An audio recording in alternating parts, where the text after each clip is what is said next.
Assalamualaikum warahmatullahi wabarakatuh. Selamat bergabung kembali di channel pengajaran Universitas Nusa Mandiri. Perkenalkan, saya Wahid Akbar Basudani, yang mana pada kesempatan ini saya akan membahas mengenai mata kuliah komunikasi dan negosiasi bisnis pada pertemuan 3 yang membahas mengenai komunikasi, organisasi, dan lintas budaya.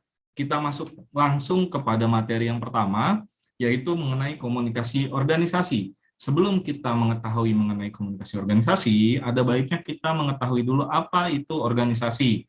Organisasi itu adalah sekelompok masyarakat yang saling bekerja sama untuk mencapai tujuan tertentu, dan komunikasi adalah perekat yang memungkinkan kelompok masyarakat tersebut secara bersama-sama melakukan fungsinya untuk mencapai tujuan dengan baik. Oke, kemudian kita masuk ke komunikasi organisasi itu sendiri. Komunikasi organisasi itu sendiri bisa kita artikan adalah sebuah hubungan komunikasi yang dijalin dengan baik antara satu manajer dengan manajer yang lain, dan manajer dengan karyawannya, atau antara karyawan yang satu dengan karyawan yang lain di dalam mencapai tujuan yang telah ditetapkan oleh organisasi itu sendiri. Oke, setelah kita mengetahui apa itu komunikasi organisasi, menurut Mintzberg, di sini manajer pada suatu organisasi memiliki peran strategis. Apa itu peran strategisnya? Dia dibagi menjadi 3 peran. Yang pertama adalah peran interpersonal roles, kemudian ada peran informational roles, serta ada peran decisional roles. Di mana di interpersonal roles ini terbagi menjadi 3 peran, yaitu peran mengenai figurehead, kemudian peran sebagai leader, kemudian peran sebagai penghubung atau liaison. Kemudian di dalam informational roles, dia dibagi menjadi 3 peran. Yang pertama adalah peran monitoring dari kegiatan-kegiatan di dalam organisasi, kemudian juga ada disseminator, terus kemudian sebagai peran spokesperson. Kemudian di dalam decisional roles, terdapat 4 peran. Yang pertama adalah peran kewirausahaan atau entrepreneur, terus juga ada peran disturbance handler, terus resource allocator, kemudian ada peran sebagai negotiator. Baik, kita masuk kepada fungsi komunikasi organisasi. Fungsi komunikasi organisasi ini terbagi menjadi 2. Yang pertama adalah komunikasi yang memungkinkan orang untuk saling bertukar informasi. Itu salah satu fungsinya ya, bertukar informasi. Perlu kita garis bawahi. Kemudian komunikasi juga membantu menghubungkan kelompok anggota di dalam organisasi yang terpisah dengan anggota lainnya. Nah, di dalam kegiatan pertukaran informasi terdapat beberapa kegiatan. Yang pertama adalah diperlukan menetapkan tujuan, kemudian juga perlunya ada membuat dan melaksanakan keputusan, kemudian juga terdapat pengukuran atas prestasi kerja, terus juga ada merekrut dan mengembangkan staf di dalam organisasi itu sendiri, kemudian bagaimana kegiatan kita melayani pelanggan, terus juga ada kegiatan untuk negosiasi dengan supplier atau pemasok. Lalu yang ketujuh ada bagaimana kegiatan untuk memproduksi satu produk, dan yang terakhir adalah berinteraksi dengan peraturan-peraturan yang ada atau regulasi. Kemudian kita masuk kepada pola komunikasi. Komunikasi itu ada polanya loh. Polanya apa aja sih? Yang pertama ini ada komunikasi dari atas ke bawah atau top down, di mana dalam komunikasi ini, pesan yang dikirim dari tingkat hierarki yang lebih tinggi ke tingkat hierarki yang lebih rendah. Jadi dari atas dia ke bawah pesannya gitu ya. Komunikasi mengalir yang seperti itu dari para manajer turun kepada karyawan. Kemudian juga contoh menyampaikan informasi, mengarahkan, itu contohnya ya, mengkoordinasi, terus juga ada manajer kita yang memotivasi kita, memimpin, terus juga mengendalikan berbagai kegiatan yang ada di level bawah. Kemudian, pola komunikasi yang kedua adalah komunikasi dari bawah ke atas atau bottom up biasa disebutnya, merupakan pesan yang dikirim dari tingkat hierarki yang lebih rendah kepada tingkat yang lebih tinggi. Komunikasi ini mengalir dari karyawan kepada manajernya. Contohnya seperti apa? Contohnya adalah penyampaian laporan kepada atasan. Baik, kemudian ada komunikasi horizontal atau lateral, di mana komunikasi yang terjadi antara bagian-bagian yang memiliki posisi yang sejajar atau sederajat di dalam organisasi. Komunikasi yang terjadi antara semua karyawan di tingkat organisasi yang sama. Ini contohnya ya,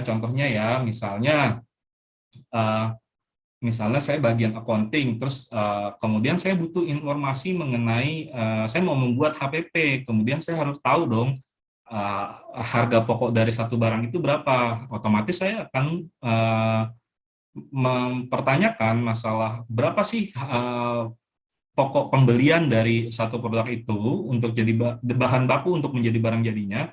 Otomatis saya harus berkomunikasi dengan bagian lain yang ada di purchasing atau procurement, sehingga saya bisa menetapkan HPP dari produk tersebut.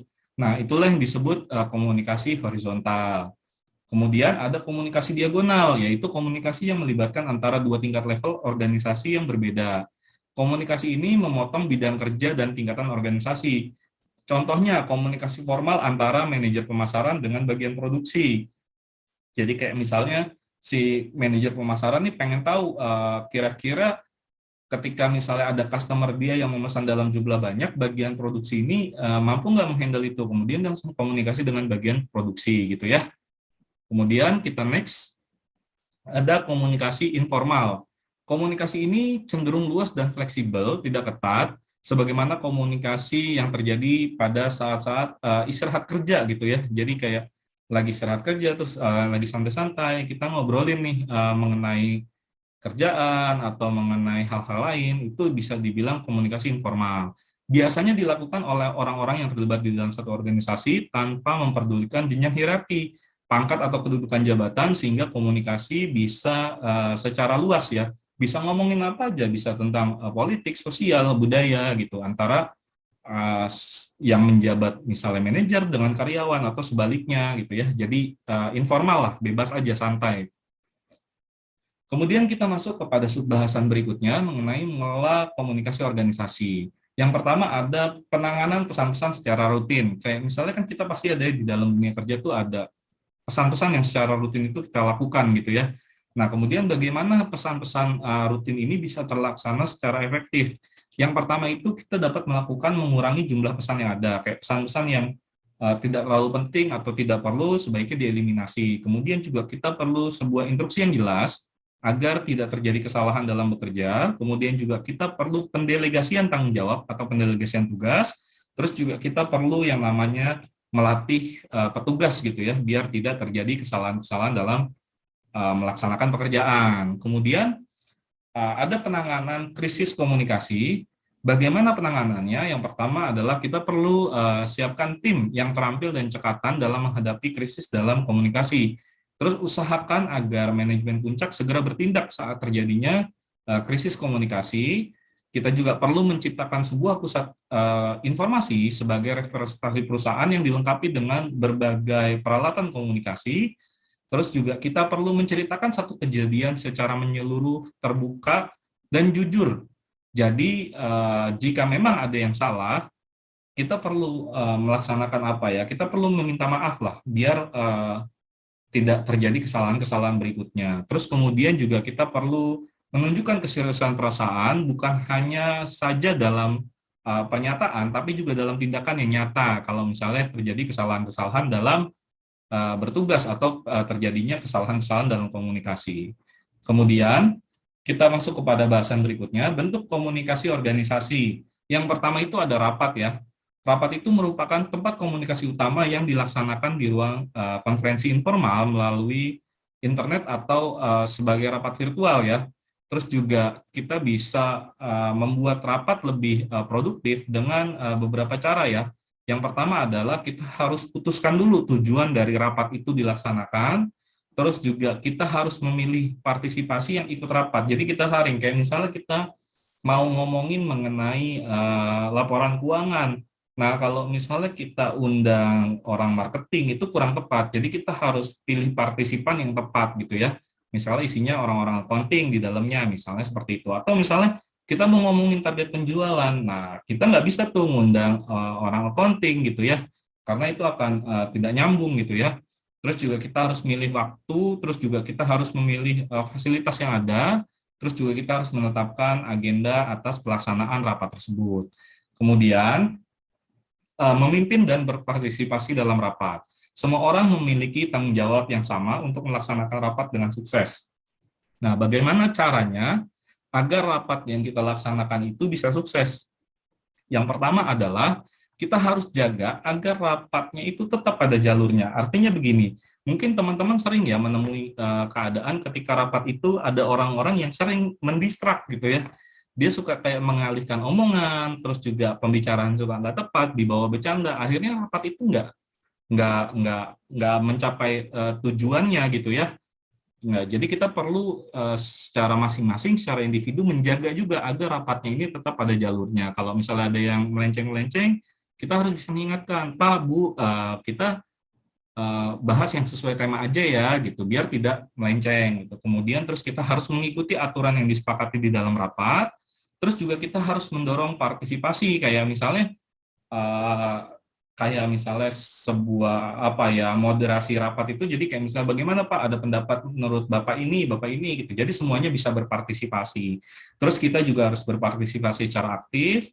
Terus juga kita harus menutup rapat itu dengan efektif. Nah, salah satu caranya menutup rapat dengan efektif, kita perlu adanya notulensi atau pencatatan dari kesepakatan yang kita capai di dalam rapat sebagai bahan untuk pengingat bahwa rapat pada hari ini menghasilkan poin A, B, C, D, sampai Z gitu ya.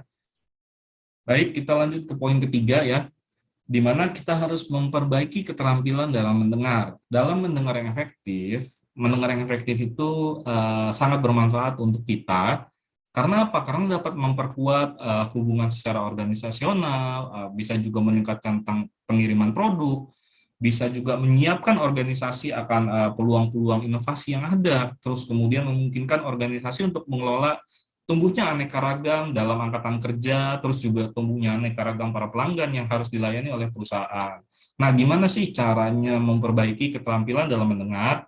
Yang pertama, kita harus mendengarkan isinya dengan baik, terus juga kita harus mendengar dengan kritis, kita harus mendengar dengan empati, kita menerima saran dari orang lain, terus juga kita bisa menginterpretasikan hasil rapat yang ada, kemudian juga kita harus mengingat apa-apa yang disampaikan oleh orang lain di dalam organisasi, terus kita harus mengevaluasi kegiatan-kegiatan kita, sama kita melakukan respon ya, perlu sekali kita melakukan respon dari misalnya dari rapat-rapat yang ada gitu ya, kayak misalnya ada kebijakan apa, kita perlu juga merespon. Kemudian kita masuk bagaimana meningkatkan keterampilan komunikasi organisasi. Keterampilan khusus yang diperlukan dalam komunikasi bisnis dalam organisasi adalah yang pertama kita harus bisa membaca ya, pasti kita harus bisa membaca. Terus kita harus bisa mendengarkan orang lain atau orang-orang yang ada di dalam organisasi. Terus juga kita harus bisa membuat percakapan yang menarik. Kemudian juga kita harus bisa melakukan wawancara. Terus juga kita harus bisa berdiskusi dengan kelompok-kelompok kecil, kita harus bisa berpidato, bisa presentasi. Presentasi itu penting ya. Apalagi kalau misalnya kita menyampaikan laporan kita, misalnya kita manajemen minta dong laporan keuangan misalnya, kita harus bisa mempresentasikan kalau posisi kita soal accounting gitu ya. Terus juga kita harus bisa menulis surat, memo, dan laporan gitu ya. Baik, kemudian kita masuk kepada hambatan komunikasi di dalam organisasi. Apa aja yang kira-kira akan menghambat komunikasi di dalam organisasi ya? Yang pertama itu ada hambatan organisasional itu sendiri. Yang pertama adalah tingkat hierarki. Otomatis di dalam organisasi itu ada hierarki tertinggi sampai dengan terendah gitu ya. Terus juga ada juga wewenang secara manajerial. Terus juga ada spesialisasi gitu ya. Terus kemudian juga ada hambatan antar pribadi, di mana hambatan antar pribadi itu sering terjadi apabila kita hanya mendengar apa yang ingin kita dengar gitu ya. Kalau misalnya nggak ingin kita dengar gitu, kayak misalnya kritik dari orang di dalam organisasi kita nggak mau dengar, nah itu akan menghambat tuh. Terus juga kita mengabaikan informasi yang bertentangan dengan apa yang kita ketahui. Nah itu juga akan menghambat gitu ya. Terus juga kita harus menilai sumbernya. Ketika kita menilai sumber informasi, itu tentu akan terjadi hambatan gitu ya, kayak misalnya saya nggak suka nih sama orang ini gitu ya, terus juga informasinya ternyata dari dia, nah itu akan jadi hambatan di dalam komunikasi gitu ya. Kemudian kita masuk kepada komunikasi lintas budaya. Budaya itu apa sih? Banyak sekali pengertian-pengertian budaya ya, di mana di sini salah satunya disampaikan oleh Lehman dan Heimstreit dan Bati gitu ya, mereka bertiga menyampaikan bahwa budaya itu adalah sekumpulan pengalaman hidup yang ada di dalam masyarakat mereka sendiri gitu ya. Masih banyak lagi pengertian-pengertian organisasi yang bisa kita baca di sini. Kemudian kita lanjutkan saja. Di sini ada komponen budaya. Yang pertama apa komponen budaya? Yang pertama adalah budaya material yang terdiri dari yang pertama ada teknologi, itu mencakup teknik atau cara yang digunakan untuk mengubah atau membentuk material menjadi satu produk yang dapat berguna bagi masyarakat. Kemudian ada juga budaya material itu, poin keduanya adalah ekonomi, yaitu suatu cara orang menggunakan segala kemampuannya untuk menghasilkan sesuatu yang bermanfaat bagi dirinya maupun orang lain, termasuk kegiatan menghasilkan barang jasa, distribusi, serta konsumsi gitu ya. Baik, next kita masuk ke komponen yang berikutnya adalah organisasi sosial. Itu apa sih organisasi sosial? Organisasi sosial yaitu adalah suatu lembaga yang berkaitan dengan cara bagaimana seseorang berhubungan dengan orang lain, mengorganisasikan kegiatan mereka untuk dapat hidup secara harmonis dengan yang lain gitu ya, dan mengajar perilaku yang dapat diterima oleh generasi berikutnya. Kemudian komponen berikutnya ada juga sistem kepercayaan atau keyakinan adalah sesuatu yang dianut oleh suatu masyarakat yang akan berpengaruh terhadap sistem sosial gitu ya, yang ada di masyarakat itu sendiri gitu. Baik, kemudian kita lanjut.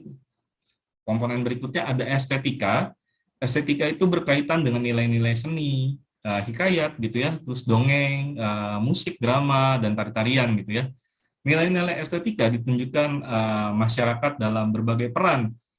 Tentunya perlu kita pahami dengan benar agar pesan yang disampaikan mencapai sasaran yang efektif. Kemudian ada komponen bahasa, di mana bahasa itu adalah sebuah cara yang digunakan seseorang dalam mengungkapkan sesuatu melalui simbol-simbol tertentu terhadap orang lain. Kemudian ada tingkatan budaya.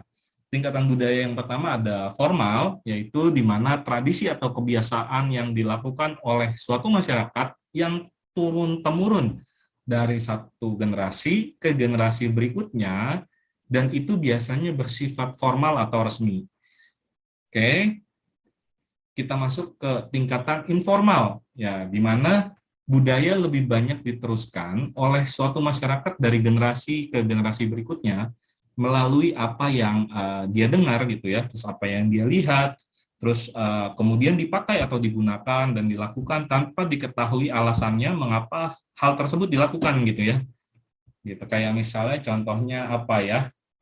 Kayak misalnya saya ambil contoh kayak di Kalimantan gitu ya, kalau kita makan itu kadang mereka menyisihkan makanannya kemudian dilempar. Nah itu tadinya itu budaya yang apa namanya menghormati leluhur gitu ya. Tapi seiring bergilirnya waktu akan memungkinkan nanti mungkin 100 tahun atau 200 tahun ke depan orang melakukan hal yang sama tapi tanpa tahu tuh bahwa itu untuk nilai yang mereka mereka perlihatkan bahwa mereka menghormati leluhur. Bisa aja kita lakukan itu tanpa kita tahu gitu ya. Terus kemudian ada mengenai teknis di mana terdapat bukti-bukti dan aturan-aturan yang menjadi hal yang terpenting di dalam sebuah budaya gitu ya. Terdapat penjelasan logis mengapa sesuatu harus dilakukan dan yang lain tidak boleh dilakukan gitu ya. Kemudian kita masuk kepada perbedaan budaya. Perbedaan antar budaya biasanya menyangkut beberapa hal, yang mana yang pertama adalah nilai-nilai sosial, terus juga ada peran dan status, kemudian ada pengambilan keputusan, ada konsep waktu, terus juga konsep jarak komunikasi, ada konteks budaya itu sendiri, terus juga bahasa tubuh, kita bisa lihat ya, terkadang berbeda-beda ya, kayak misalnya kita melambaikan tangan begini, mungkin di beberapa negara ya, saya agak lupa, kalau nggak salah di Thailand kita melambaikan tangan begini kepada orang lain itu nggak baik gitu ya, tapi kalau di sini kita melambaikan tangan begini kan kayak say hey gitu ya, itu bahasa tubuh gitu ya. Terus juga ada perilaku sosial, terus juga ada perilaku etis maksudnya, terus juga ada perbedaan budaya gitu ya, perbedaan budaya di dalam satu masyarakat sosial atau di dalam satu perusahaan gitu ya. Baik.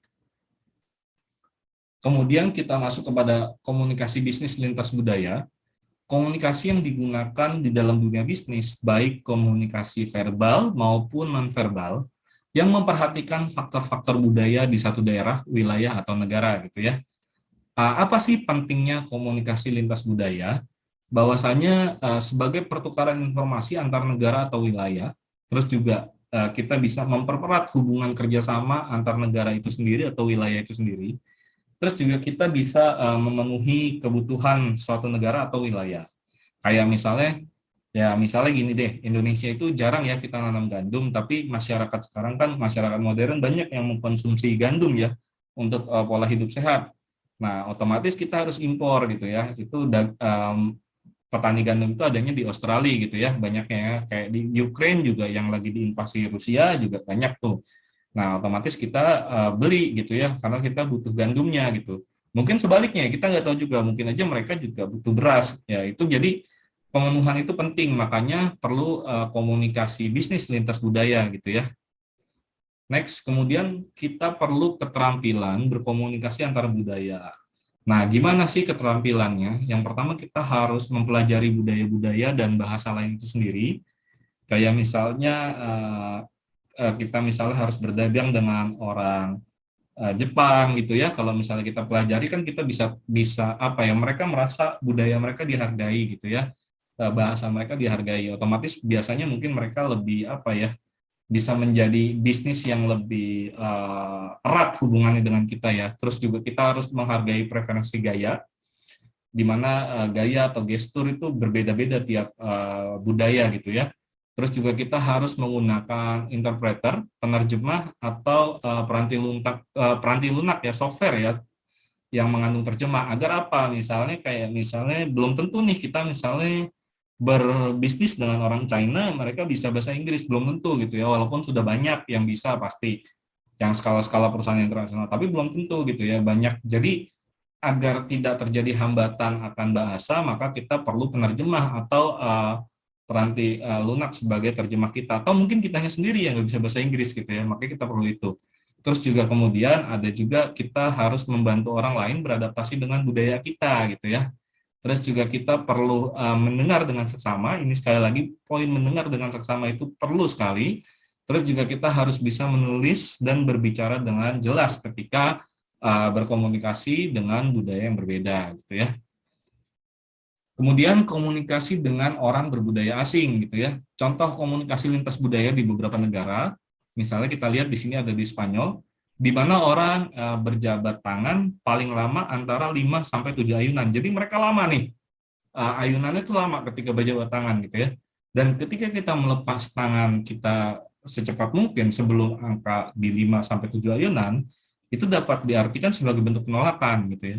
Makanya kita harus tahu nih kalau misalnya kita dealing sama orang-orang Spanyol gitu ya.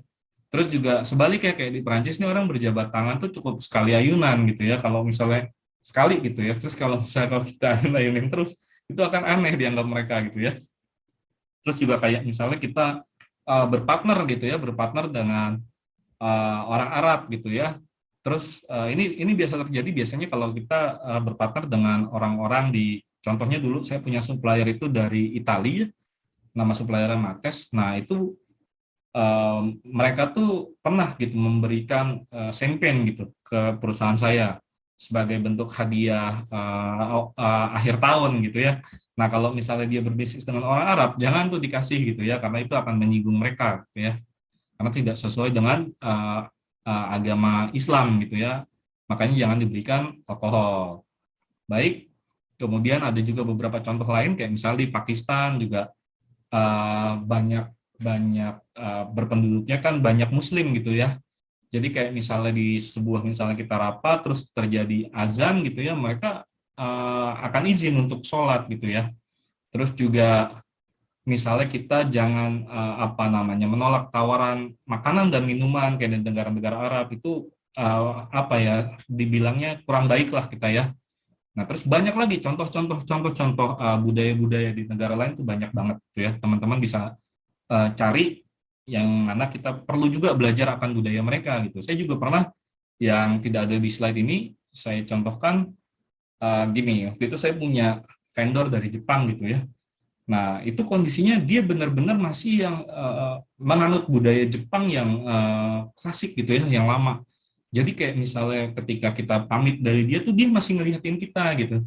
Dia ngeliatin kita gitu. Jadi setelah saya tahu dari stafnya, kok bos kamu masih ngeliatin kita, sampai saya nengok lagi ke belakang, dia menganggukkan badan lagi gitu. Dia terus ngeliatin kita sampai benar-benar kita hilang gitu dari matanya, sampai kita belok atau kita masuk mobil terus kita ciao gitu ya, hilang ya. Nah, baru mereka masuk gitu, karena dia bilang itu nggak sopan kalau misalnya kita nungguin tamu itu nggak sampai dia hilang dari pandangan matanya gitu ya. Nah, itu adalah contoh-contoh komunikasi dari lintas budaya. Ya, baik, sekian pengajaran yang dapat saya berikan pada kesempatan kali ini. Kurang lebihnya saya mohon maaf. Mudah-mudahan kita bisa mengerti ya mengenai pentingnya komunikasi di dalam satu organisasi, baik itu organisasi yang ada di dalam negeri kita sendiri atau di perusahaan kita, maupun juga organisasi ketika kita lintas budaya atau berhubungan bisnis dengan organisasi yang ada di luar negara kita. Sekian pertemuan pada malam ini saya tutup. Wassalamualaikum warahmatullahi wabarakatuh. Sukses selalu.